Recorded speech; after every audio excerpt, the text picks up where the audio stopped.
ನಮಗೆ ನೀವು ಹೋಗಿ ಇಬ್ಬರು ರೂಮ್ಗೆ ನಾನು ಬರ್ತೀನಿ ಅಂದ್ಬಿಟ್ಟು ಮತ್ತೆ ಒಂದು ಟಾಂಗಾ ಗಾಡಿ ಅವಾಗ ರಿಕ್ಷಾ ಇಲ್ಲ ಟಾಂಗಾ ಗಾಡಿ ಮೇಲೆ ಬಂದರು. ಒಟ್ಟಿಗೆ 6 ಬಾಟ್ಲು ಬೀರ್ ತಂದುಬಿಟ್ರು. ಬಂದ್ಬಿಟ್ರು, ನೀನು ವಾರಕ್ಕೆ 2 ಬೀರ್ ಜಾಸ್ತಿ ಕುಡಿಬಾರ್ದು ಅಂಥೇಳಿ ರೂಮಲ್ಲಿ ಇಟ್ಬಿಟ್ಟೋದ್ರೆ ಆಮೇಲೆ ಅದನ್ನು ಹೊಡೆಯೋದೇಗೆಲ್ಲ ಹೇಳ್ಕೊಟ್ರು. ನಮಗೆ ಗೊತ್ತಿರೋ ವಿಚಾರ ಆದರೂ ಪಾಪ ಆಮೇಲೆ ನಮ್ಮ ತಂದೆ ಒಂದು ಗ್ಲಾಸ್ಗೆ ಹಾಕಿ ಕುಡಿ ಅಂದರು.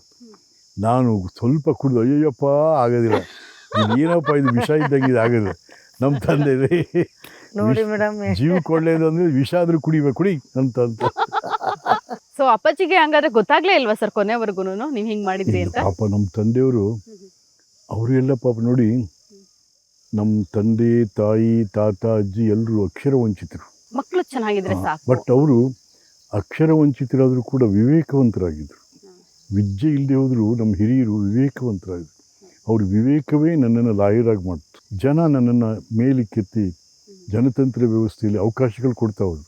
ಅವಕಾಶಗಳು ಕೊಟ್ಟವರೆಲ್ಲ ಜನಗಳೇ.